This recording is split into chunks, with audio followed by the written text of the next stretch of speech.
So, now that we've managed to free the foggy skies of Silent Hill from its malicious moth problems, Harry can now safely make his way back over to the elementary school in the old district to that waterworks that Lisa had mentioned as another route to the lake. And while it is going to be a little bit of a trek to make all the way back over to old Silent Hill, at least it is more of a definite location as to where we could find Cheryl, at least if we go by what Sybil said. Honestly, it seems like up to this point we've just been sidetracked from one place to another by Dolly Gillespie or constant mentions of this mysterious narcotics outbreak in the town, and I don't know, that's just kind of massively getting us derailed from where we actually need to go and what we really need to be doing, which is finding Cheryl.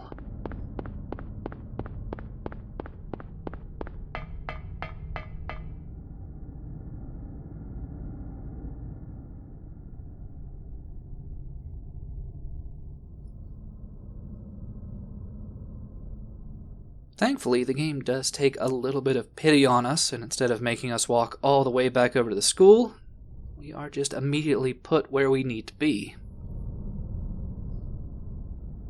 And this is especially good because it wasn't marked off on the map, and I think we just ran by this place in the utter darkness that was the nightmare leading up to the school, so it is nice that we were just put here.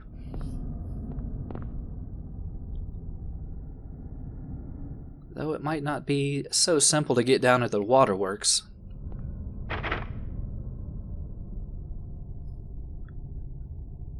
Now, while it is locked, the lock itself seems to be pretty busted up already.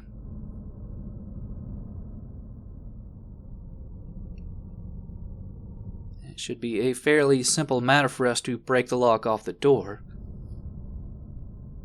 And that seems like a prime time to use that new melee weapon we got back in the antique store. The little hand axe here. Now, while it doesn't have the range of the pipe or the hammer, it does have quite a bit of power to it, and it is pretty quick.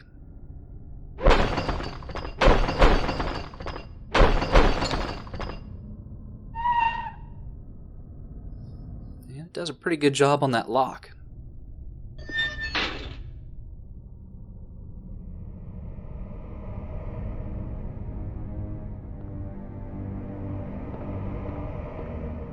There's nothing really of interest here, so I guess it's down into the waterworks we go.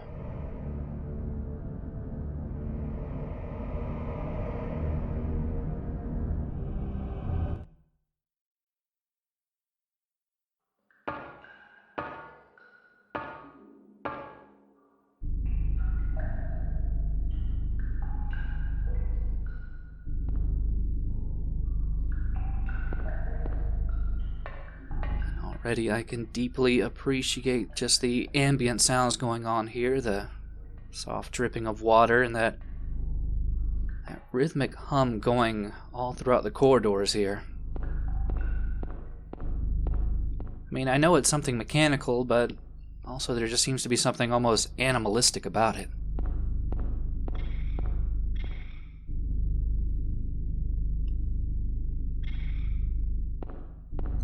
Problem is, there are some other very familiar sounds down here that I really just do not want to deal with.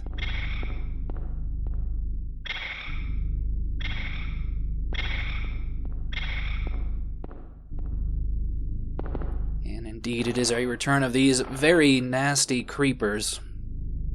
And sadly, the hand axe is not any good at taking care of them since they're so low to the ground.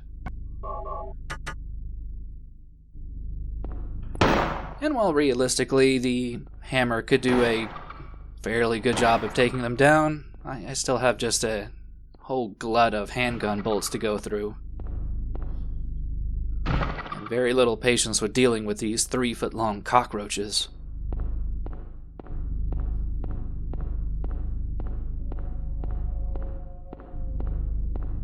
Strangely, it's a bit odd. I don't think my radio reacted at all to them.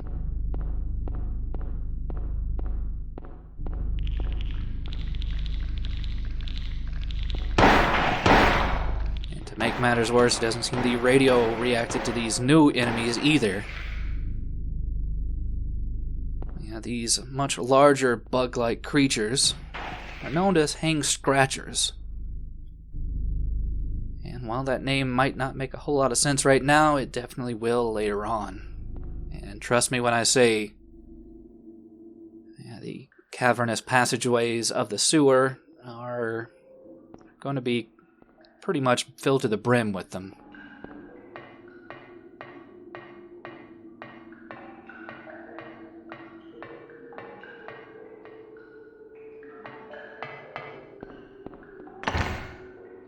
But we do run into quite a few issues right now, not just with our radio no longer picking up the enemies, but also the fact that we don't have a map.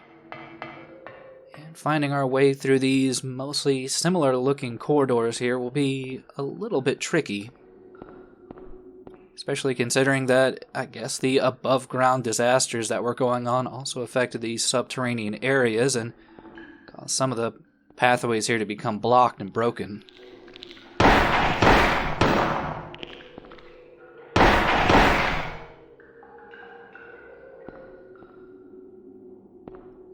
I suppose the good thing for us, at least in regards to these hang scratchers, is that they do take a little bit of time to, rev up their attack, so we can kind of easily evade them.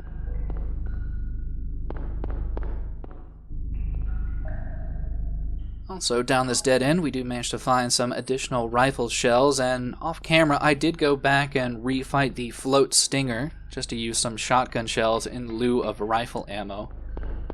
I think we get quite a bit of shotgun shells over the course of the game, so it's fine to be a little bit less frugal with those and, save a little bit more on the rifle ammo.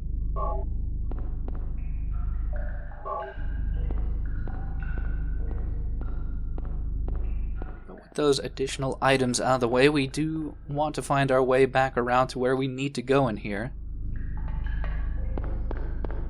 I suppose they do give you a few hints here and there that you are reaching a new area with the letter and number designations on the wall, but they don't really help all that much.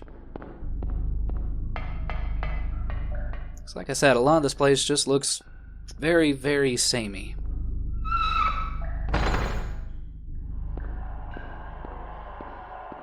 Which isn't necessarily to say that this sewer area is bad. I know there's a lot of divisiveness regarding sewer levels. They're mostly very malign, but all in all, this is a pretty well-made sewer area.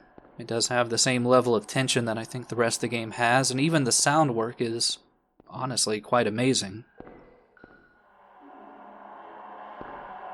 But as we stumble across this little office area here, we finally do come across a map for the area. Besides that save point, we can also find a key that should unlock that locked door that we ran into at the start of the sewer. Just going to need to find our way back there.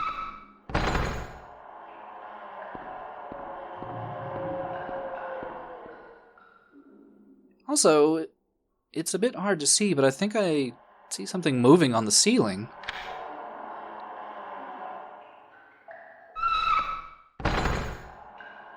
Yeah, you have to be pretty observant to notice this. But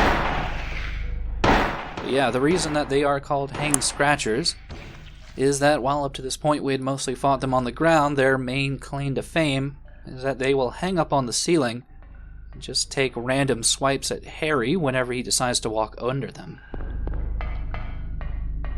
Pretty nasty trick considering that without our radio and without clear vision of them, they can easily take a few quick swipes and a reasonable chunk of the life out of Harry. That one at least allowed us a quick view ahead of time if you were pretty observant to notice it through the grating on the other side of the wall.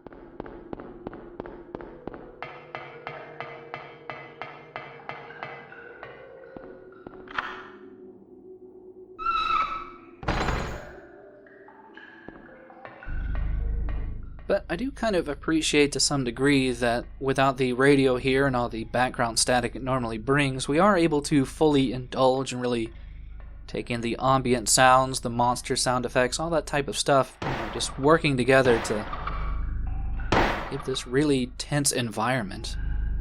Something I haven't really brought up to this point, but I felt is pretty unique and a very, I want to say, interesting approach to the sound work that Silent Hill 1 had, is that it really plans out the audio to mesh in together. So, let's say even though one room might have just a particular, set of sounds assigned to it, whenever you go into the next area that no longer has those sounds anymore, instead of just immediately cutting off with the load screen, instead it carries over the sound to mesh in and fade into the next area sounds. It's a very subtle trick sometimes. I mean, you'll be in the hospital and hear just this very industrial, and as you go into the next area, no longer has that. It just kind of fades into the other industrial, creepy, odd noises you might hear.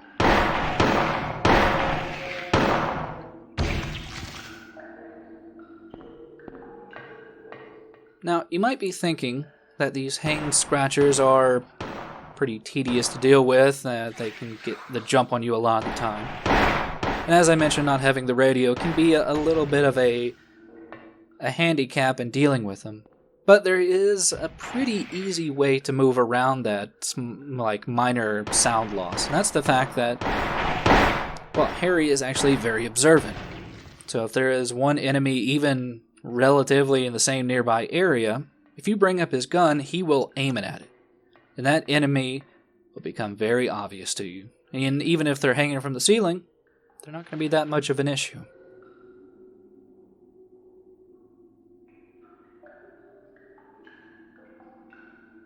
Now that we are in the second half of the sewer, there are a few different pathways we can go, but for the most part, they are pretty much dead ends to us. It's a pretty straight path to where we need to go and escape from the sewer.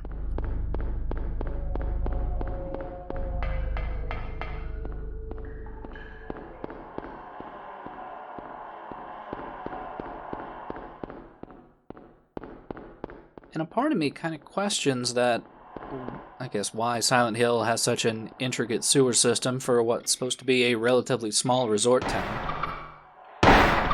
But then I realized that, like Lisa said, while it did start out as a very small, kind of cloistered off little town with its strange little religion, once the young people moved out and the townsfolk decide they need to keep thriving and surviving, that they turned it into, a resort town and thus tried to build it up and make it into something, much more impressive, though.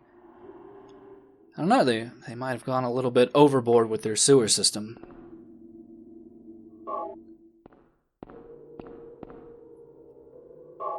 Also, I was a tad bit worried that I'd been plowing through a bit too much of my handgun ammunition or just general supplies, but honestly, considering the amount of enemies I've killed and shots I've taken and subsequently missed, I don't feel too bad with the fact I think I've only lost about 20 handgun bullets all total down here.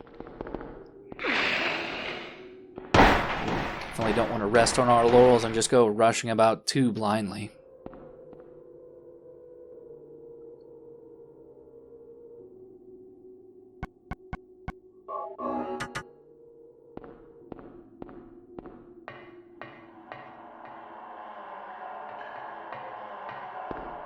Good news is that we are almost out of here, though it does appear that we are going to have to find one final key to get into that last little stretch there.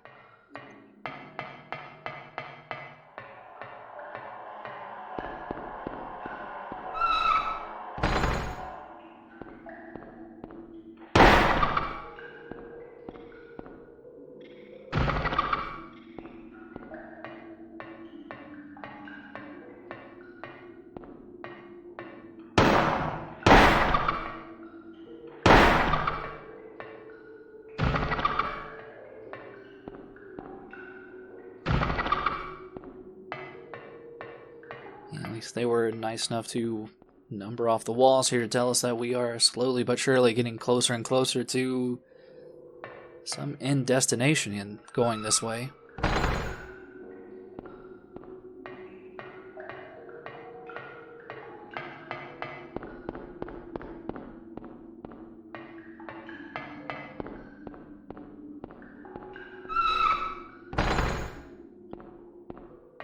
Sadly, it also seems that we are going towards the epicenter of some massive amount of destruction down here. It really screams safety, especially considering all the open waterways along here.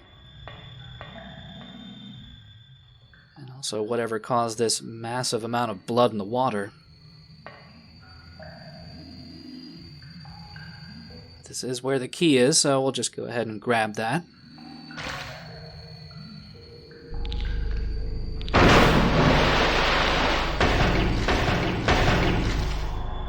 And at this point it's time to bid a fond farewell to the sewer and all of its very lovely denizens.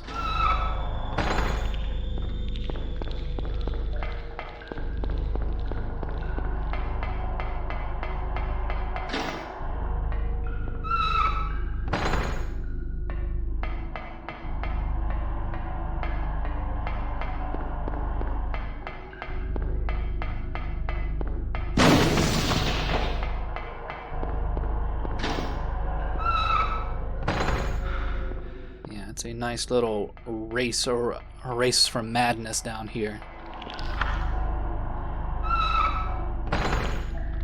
And I do like that the enemies just don't immediately respawn once you leave one area. You can see the hang scratchers trying to take one last swing at us before we finally make our way out of the sewers.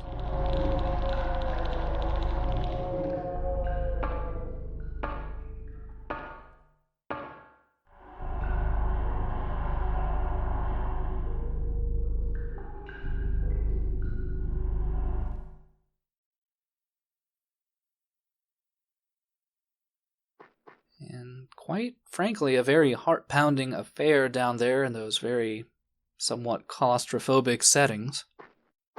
I mean, I wish I could appreciate being back here in the big wide open, but it does kind of put me at a bit of unease due to the fact that the sun has now disappeared yet again and we are back in the ebony darkness that surrounds us. Still, a few additional items do make me feel a little bit better, especially some additional rifle shells there and some handgun bolts to refill what we blew in the sewer area. But what I appreciate most is the readily available map for this brand new area.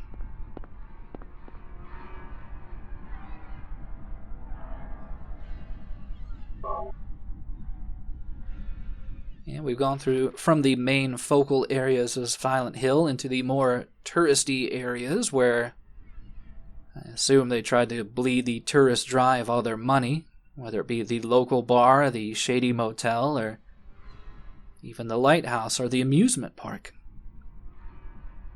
I'm sure it must be tremendous fun by this nice little lakeside here. At least I'm sure it would be a lot more fun in the daytime.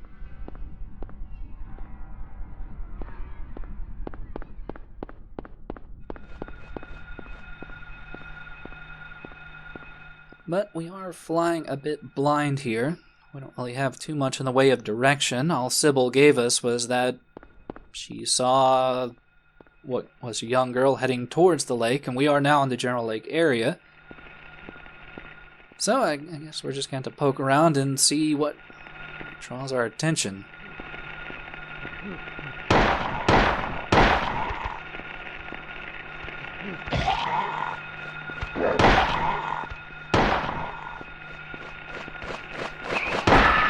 Definitely seems to be a party going on here. It's a bit too rough for my liking.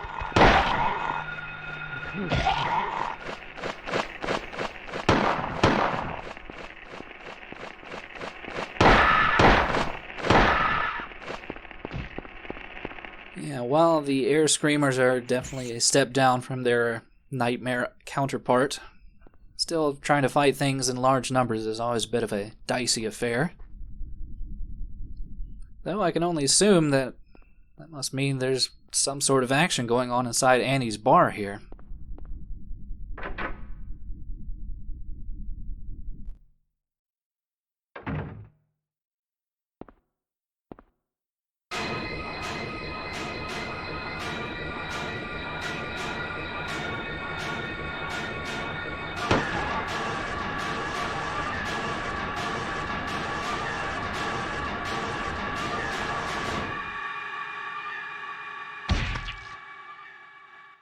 Are you okay? Yeah, I guess so. But I'm beat. I thought I was a goner there. So how'd it go? Did you find a way out? No, not yet. How about you? Zip. But it's too soon to give up. This craziness can't go on forever. A military rescue squad should be here any time now. If they come through the town, we're home free. I hope so. I better get going. This isn't the time to stand around flapping our gums. Do you know a girl called Alessa? No.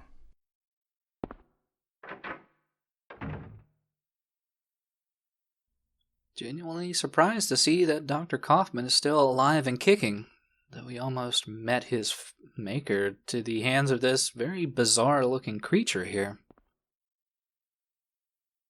Seems though that in his scuffle he did manage to leave something behind, it seems.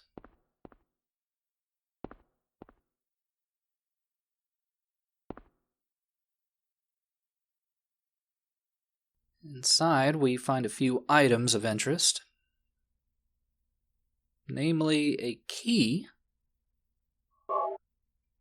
and a receipt.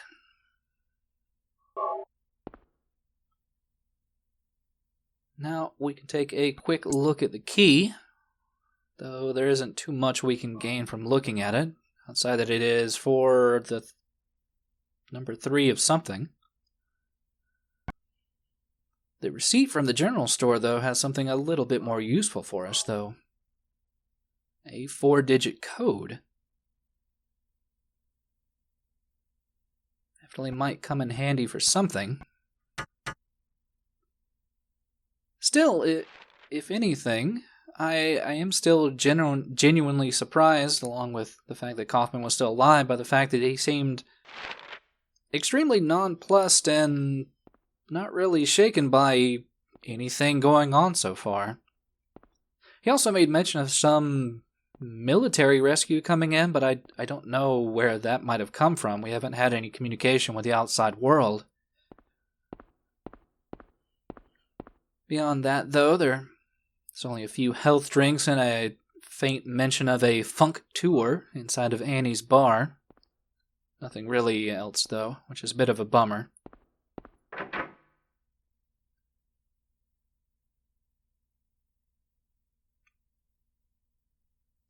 Still, at least with this clue on the receipt, that makes my detective skills assume that the next place we should head is the Indian Runner General Store.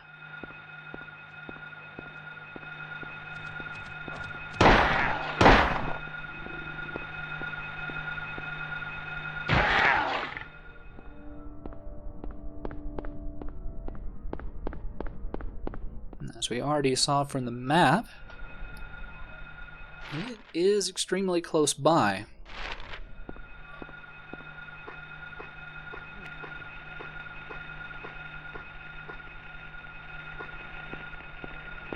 Though that isn't to say there isn't a little bit of danger getting over here. Much like Annie's bar, it does have a few rompers guarding it.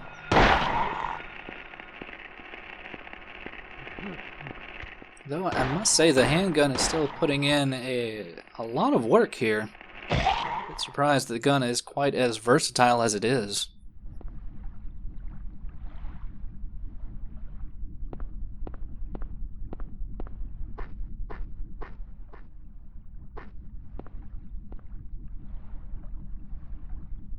Also, that 4-digit code immediately comes into usage here.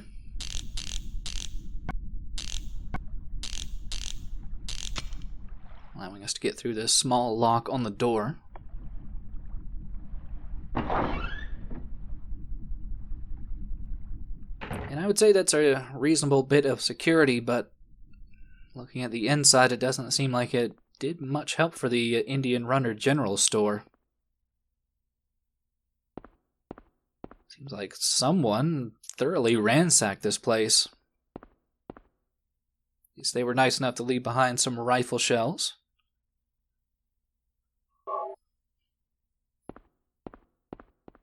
As well as a very much appreciated health drink. And they even left behind some reading material as well next to the health drink. Yeah, this appears to be a journal of sorts from the store owner. He mentions being a bit uncomfortable about some recent packages he's been getting from another townsperson. The package deliverer even showed up to a friend of his named Norman's. Get the impression that whatever was in these packages was something fairly unwanted, even leading the general store owner to want to get out of town, but yeah, I doubt they were able to make their way out.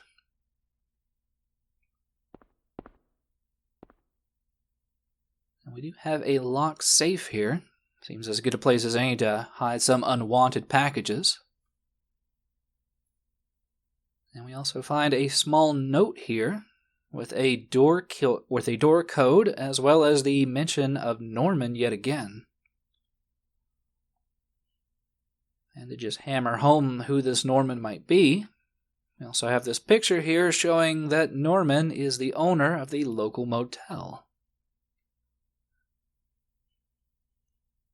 So that means that we now have another key location nearby with an accessible code to get us in. But I also want to open up that safe, and thankfully to do so, the solution is conveniently right under our noses.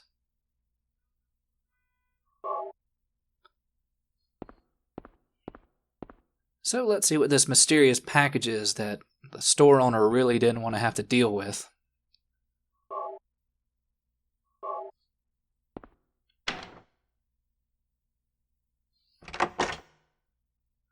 Why, it is a whole lot of illicit pharmaceuticals. Well, that just brings up even more questions.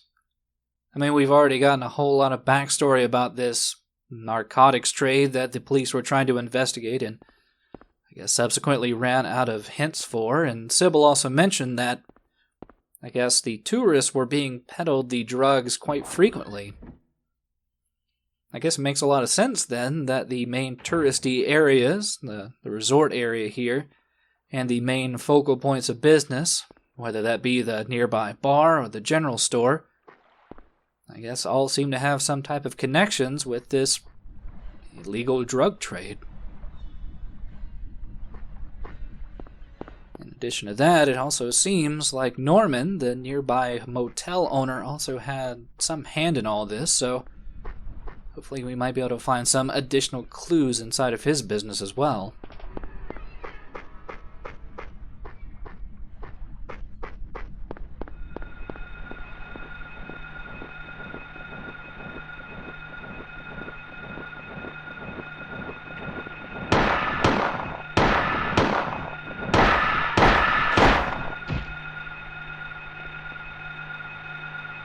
It is very, very nice to take down these air screamers without too much of a hassle.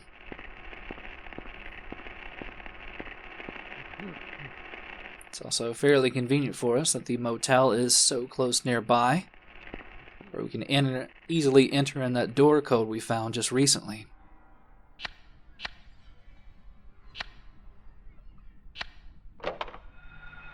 Also means we don't have to deal with that nearby romper.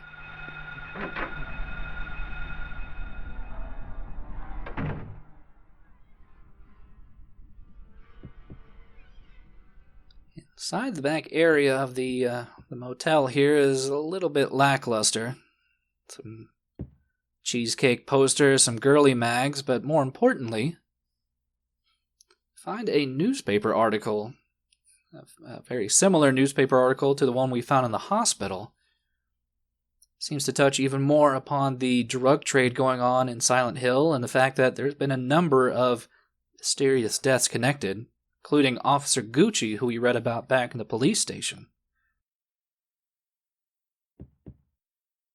Definitely starts to make more and more sense considering how Norman here was connected to that drug trade.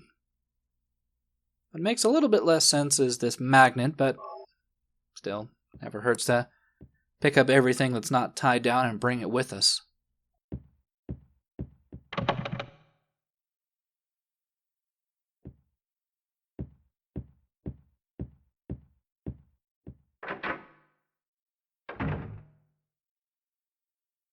Now, in the garage here, connected to the back room of the motel, find a few items, such as some more shotgun shells, as well as yet another health drink.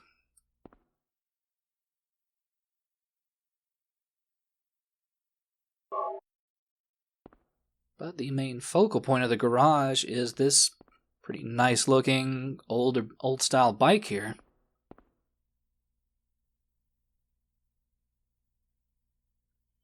Looks like just a mostly misused motorcycle, but on a closer inspection, it does appear that somebody was checking out the gas tank fairly recently. Guess maybe they were hoping that there might be gas in here to allow them a vehicle to get out of town.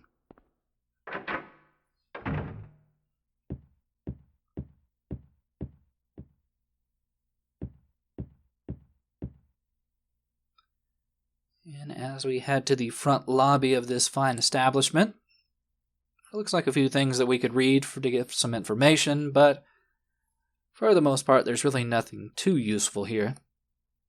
Inside of that save point.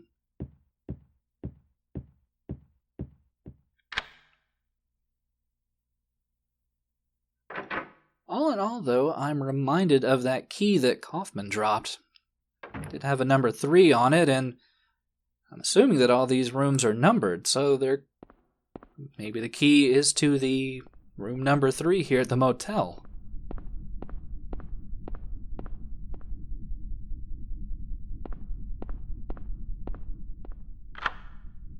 Bingo.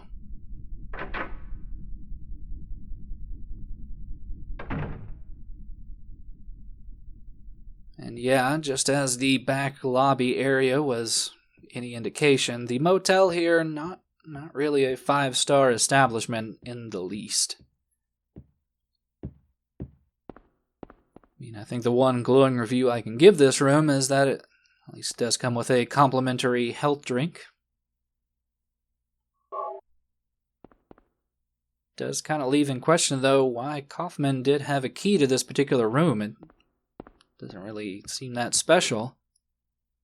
Outside of this weird poster on the wall here, wish I could get a better look at it.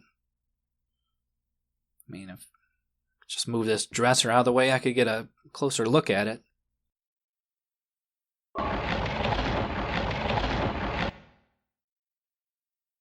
Instead, though, what's not meant to draw our attention is not the poster, but this small hole in the floor here.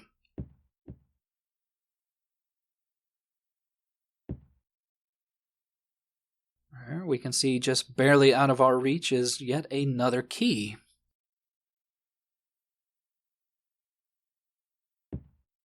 And while we can't fit our hand down in there, it is small enough for us to pop this magnet in.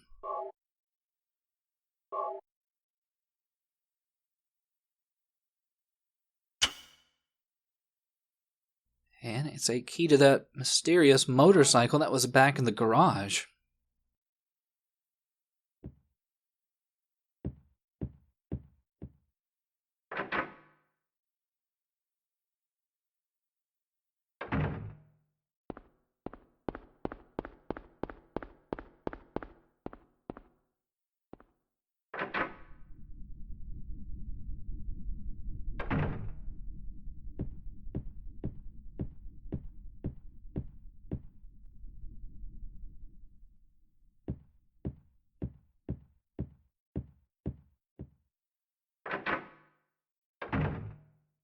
So let's go ahead and see if we can check out what was so interesting in this gas tank that somebody felt the need to hide away this key.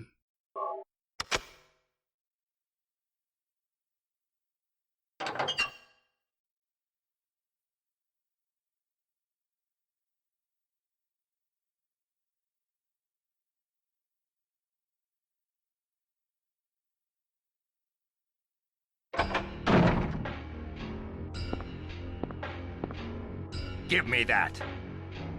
What is this? That's none of your business. Instead of messing with that, how about coming up with a way to get out of here?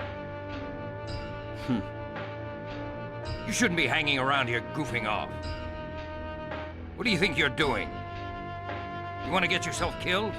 Get out of here. Okay, take it easy. Unless you want to die, keep your mind on business. Got it?